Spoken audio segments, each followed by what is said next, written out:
Oh, it's a very serious issue, and because it's a virus we've never seen before. But I think what's happening in the market so far is that it's a vote of no confidence in the public healthcare system globally, particularly in China and also in Europe. But I think the evidence so far shows that the U.S. isn't doing so badly. We've had all cases come in, and they're all primary infections with no evidence of secondary infection. So I think there's a strong vote of confidence in the numbers, except for that mismessaging that came from the CDC yesterday about the U.S. System. Right. I mean, is it your expectation that the virus won't really spread here, or that you're just not that worried about if it does? I have some confidence that so far our screening methods and the public healthcare system, the procedures they put in place, have been pretty effective, despite the fact that we've had all this travel that's come into the United States. Going forward, what I don't have faith in is whether Italy and European systems will be able to contain it, so that the flow from there might actually slip through our system. And I think what I'd like to hear from the president is how do we can strengthen it? Right, absolutely. And so we earlier had an economist who says this has. It feels like an economic pandemic because people have to respond to something even if it doesn't happen here. And I can tell you anecdotally, everyone's talking about what to stock up on and what to do if you have to stay at home and work and all of these things, Bill. So it looks like that economic impact at least could be pretty large. Fear is our greatest problem right now, and I think the fear has to be something that is contained by policy.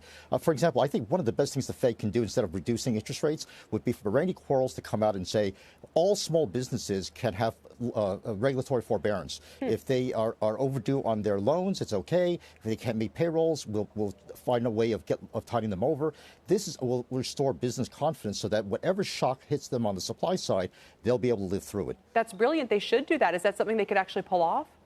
In fact, they can do it with one announcement, right? Because the Fed and all the banking regulators are in charge of regulatory forbearance. And if the credit rating agencies can come out and say, oh, by the way, your credit rating will not be harmed if you are delayed in your payments during this crisis period, even better. Those are the procedures I think the Chinese are going to have to put in place to save their small businesses as well as their supply chain starts to get unlocked. You know, if I were president, I think that was a pretty good suggestion, except I can't really tell the Fed what to do, theoretically. So what do you President Trump is going to come out this evening. Aside from the measure the Fed could take, is there something that the president could do to similarly instill confidence?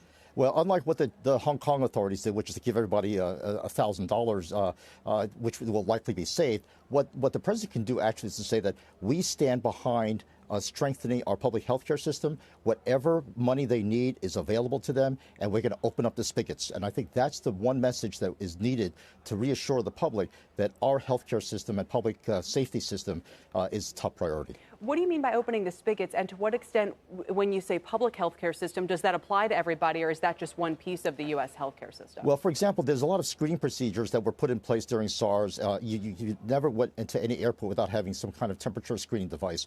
What we need to do is strengthen those and to talk about pulling out people who will show evidence of some kind of flu symptoms to be able to examine them and test them for the virus. And those are the kind of procedures that are really done at the local and state level, so that the federal coordination of those efforts can be improved, and the funding of those facilities can also be improved. Yeah, great thoughts, Bill. We have just a second left, so I'm going to put you on the spot. 10-year yield, is it going below 1%? There's no recession in sight. The manufacturing is a small part of the U.S. economy, and even though the service PMIs went down, it all came from transportation. So forget this recession scenario, please.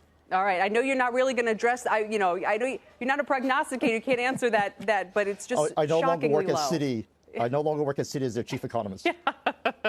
Bill, it's good to hear from you. Thank you so much. A lot of good ideas and concepts. That's Bill Lee. We really appreciate it.